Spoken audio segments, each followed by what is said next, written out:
అదే RTV app వార్తల్ని క్షణాల్లో చదివే అవకాశం ఉంటుంది. ఒక న్యూస్ పేపర్, ఒక టెలివిజన్ ఛానల్ మీ చేతుల్లో ఎప్పుడూ ఉంటాయి. ఈ మధ్య కాలంలో తెలుగుదేశం ప్రభుత్వం అధికారం లేకొచ్చిన నుంచి ఎప్పుడొచ్చినా అడ్డదారుల గుండా అధికారం లేకొస్తూ డబ్బు ఉందనే అహంకారంతో ఏమైనా చేయగలగొచ్చు అని ప్రలోభాలకు గురి చేస్తున్నటువంటి సంఘటనలు, కోకొల్లలు మీకు తెలుసు, అందరికీ తెలుసు. ఇక వ్యక్తిగతంగా నా విషయానికి వస్తే, నేను దరిదాపుగా 94 నుంచి ప్రత్యక్ష రాజకీయాల్లో ఉన్నటువంటి వ్యక్తిని. 94 నుంచి ఎక్కడ కూడా, అంటే దరిదాపుగా ఈ 30 సంవత్సరాల రాజకీయ జీవితంలో ఎక్కడ కూడా ఒక మచ్చ లేకుండా వచ్చినటువంటి వ్యక్తిని. ఎక్కడ బెదిరింపులు, దౌర్జన్యమో, మోసమో, చీటింగో ఇటువంటివి ఏమీ లేకుండా స్వచ్ఛంగా వైట్ పేపర్ లాగా ఇప్పటి వరకు కూడా వచ్చినా, ఇక ముందు కూడా అట్లాగే ఉంటాను. జిల్లా పరిషత్ ఫ్లోర్ లీడర్గా చేసిన, 2 సార్లు ఎంపీగా కాంటెస్ట్ చేసిన వ్యక్తిని, ఇప్పుడు మేయర్గా ఉన్నటువంటి వ్యక్తిని. మేయర్ పీరియడ్ కూడా 4 సంవత్సరాలు పూర్తి అయిన తర్వాత ఇవాళ వాళ్ళు చేయాల్సిన ప్రయత్నాలన్నీ చేసుకున్న తర్వాత 4 సంవత్సరాల తర్వాత అవిశ్వాసం పెట్టడానికి వాళ్ళు చేసుకోవాల్సిన ప్రయత్నాలన్నీ చేసుకున్న తర్వాత ఇంకా ఏమీ చేయలేమని చేతులు ఎత్తేసి నావీన అబ్బండాలు వేయటం మొదలుపెట్టారు. అంటే వాళ్ళ ప్రభుత్వం వచ్చి కూడా దరిదాపుగా సంవత్సరం అవుతుంది. నేను మేయర్నై 4 సంవత్సరాలు పూర్తి అయిపోయింది. ఇవాళ వాళ్ళు ఏమి చేయలేని పరిస్థితుల్లో ఏదో ఒక రకంగా బురద చల్లాలనేటువంటి ప్రయత్నం. వాళ్ళు చేసిన ఆరోపణలకు ఇప్పుడు మీ అందరూ ఎదురుగానే సమాధానం చెప్తాను నేను. దీనికి ఇప్పుడు చెప్పేటువంటి సమాధానాలకు దేనికైనా అది కాదు అని నిరూపిస్తే నేను ఏ శిక్షకైనా సిద్ధం. ఒకటి, వాళ్ళు టీడీఆర్ బాండ్ల నుంచి ఏదో బాలసాయి బాబా ట్రస్ట్ నుంచి నేను డబ్బులు తీసుకున్నానంటాం. ఇప్పుడు నాకు అవసరము, నేను నీతో అప్పు తీసుకుంటా, నువ్వు పొలం అమ్మిచ్చినవో, బంగారం అమ్మిచ్చినవో, ఏం అమ్మిచ్చినవో అన్న సంగతి నాకెందుకు. నీ మిత్రుత్వంతో అయ్యా నాకు ఏదన్నా అప్పు అంటే ఇచ్చింటారు. అసలు టీడీఆర్ బాండ్లకు నాకు ఎటువంటి సంబంధం లేదు. ఏం సంబంధం ఉండగా నిరూపించండి. టీడీఆర్ బాండ్లు కరెక్ట్గా ఉన్నాయా లేదా, కరెక్ట్గానే ఇచ్చినారా లేదా, లేకపోతే దాంట్లో ఏమన్నా అవినీతి జరిగిందా నిగ్గదేల్చండి. అది తెలుసండి తప్ప నేనేదో ప్రైవేట్ వ్యక్తి నుంచి అప్పు తీసుకుంటే దానికి దీనికి లింక్ పెట్టి ఆయన టీడీఆర్ బాండ్ల నుంచి తీసుకొని ఇచ్చినాడు, పొలం అమ్మి ఇచ్చినాడు, బంగారం అమ్మి ఇచ్చినాడు, ఇండ్లు తాకట్టు పెట్టి ఇచ్చినాడు, ఏమి ఇచ్చినాడో అది ప్రైవేట్ వ్యవహారం. నేను అప్పు తీసుకునేటువంటి పరిస్థితి. ఆ అప్పు కూడా ఎవరన్నా లంచం ఇచ్చేవాడు చెక్కు రూపంలో ఇస్తాడేమో, ఇది ఎక్కడన్నా ఉండిందే? అప్పు కాబట్టి డైరెక్ట్ చెక్కు రూపంలో తీసుకున్నా నేను. ఆయన డేట్లు మనకు గుర్తుండని నువ్వు ఇంట్రెస్ట్ ఏదన్నా వేసి ఇద్దులే అన్నట్టుగా అని చెప్పేసి చెక్కు రూపంలో ఇచ్చినటువంటి పరిస్థితి. మరి లంచాలు ఎవరన్నా చెక్కులు ఇచ్చుకుంటారా? ఆ మాత్రమన్నా ఇంకిత జ్ఞానం ఉండాలి కదా కామెంట్ చేసే వాళ్ళకు. దాన్ని వీళ్ళేదో అంటే అసలైన సబ్జెక్టును వదిలిపెట్టేసి కేవలం కార్పొరేషన్లో నన్ను టార్గెట్ చేసే ఇంకా చేయాల్సిన మా కార్పొరేటర్ల కొరకు చేయాల్సిన ప్రయత్నాలు చేసినారు. ఏదో 3-4 సంతలో అమ్మడమైనట్టు పోయినారు. ఏదో ఆ మేకలను, గొర్రెలను కొంటారు చూడు, అట్లా పెట్టి కొన్నారు. పోయినోళ్ళు పోయినారు. ఇంకెవరు పోనీక లేదు, పోలేరు. మా వాళ్ళు ఎవరు కూడా అంత వీక్గా ఉన్న వాళ్ళు ఎవరు లేరు. పోవాల్సిన అవసరం ఎవరికి లేదు.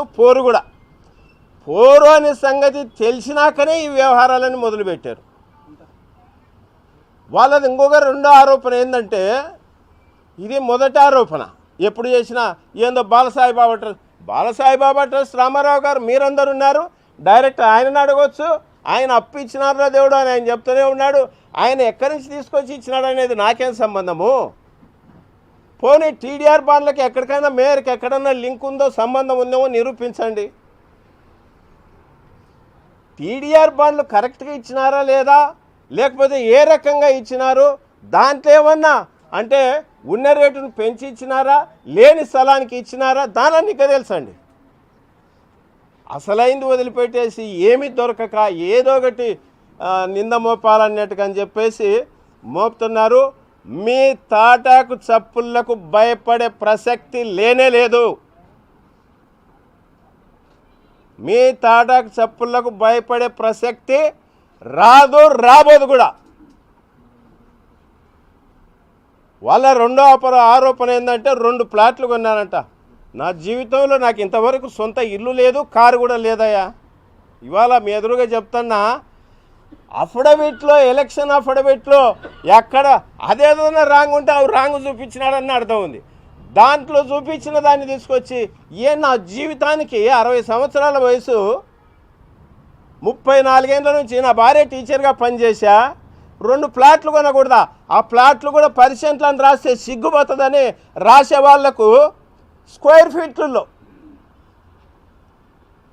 4000 స్క్వేర్ ఫీట్లు 4000 స్క్వేర్ ఫీట్ల ప్లాటు కొనకూడదా నేను? అంటే ఎంత దిగజారిపోయి, ఎంత మీరు అదేదో నిన్న వాళ్ళతో చెప్పిన రాసేదేదో 100 కోట్ల కన్నా రాసింటే నాకు ఎవడో నప్పన్న కాలబెడతండే. మీరు అంతా కలిసి కూడా 1 కోటి రూపాయలు కూడా దాంట్లో అవినీతి అని చెప్పి రాయలేదు. ఇదేం రాయటం, ఫోటోనన్నా పెట్టకూడదా, రాష్ట్రం అంతా ప్రచారం అవుతుండే అని చెప్పిన. అంటే అంత దిగజారిపోయి, అంత నీచంగా. ఒకటే చెప్తున్నాం, ఆ 2 ప్లాట్లు కూడా డైరెక్ట్ డబ్బులు పెట్టి రిజిస్ట్రేషను అన్ని డాక్యుమెంట్లు ఉన్నాయి.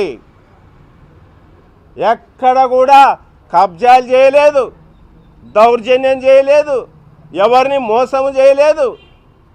ఎక్కడ కూడా కించెత్తు కూడా కంప్లైంట్ లేకుండా అంత నిజాయితీగా బతుకున్నటువంటి వ్యక్తిని నన్ను నమ్ముకున్న లీడర్ను, నన్ను నమ్ముకున్న క్యాడర్ను, మా కార్పొరేటర్లను కావచ్చు, ఎక్కడ ఎవరికి కూడా కించెత్తు కూడా మచ్చదిప్పించేటువంటి వ్యక్తిని కాదు. ఇవాళ మీరేదో భయపెట్టి, లేదంటే మీరేదో నవీన అవినీతి నిందలో ఇంకోటో చూపించి నా గురించి మాట్లాడేటువంటి వేదోలకు ఇవాళ చెప్తున్నా, నేనేమిటికైనా సిద్ధం. ఆయన తెలుగుదేశం నాయకుడు మాట్లాడతాడు, ఒక కార్పొరేటర్ కూడా గెలిచి ఎరగాడు, నిలబడి ఎరగాడు. నువ్వు నెల్లూరు నుంచి బట్టలమ్మకి నీకు వచ్చినవి, నీ ఆస్తి ఏంది, మా ఆస్తి ఏంది? ఇక్కడ పుట్టి పెరిగిన వాళ్ళము. నేను ఇంజనీరింగ్ చదువుకున్నా, రియల్ ఎస్టేట్ బిజినెస్ చేసిన, గురుగింజ సామెతలాగా నువ్వు మాట్లాడితేట.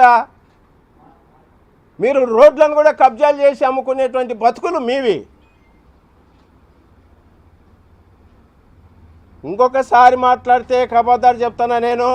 వైఎస్ఆర్సీ పార్టీ కొరకు వాళ్ళు రెడ్ బుక్ రాజ్యాంగం ఏదైతే ఉందో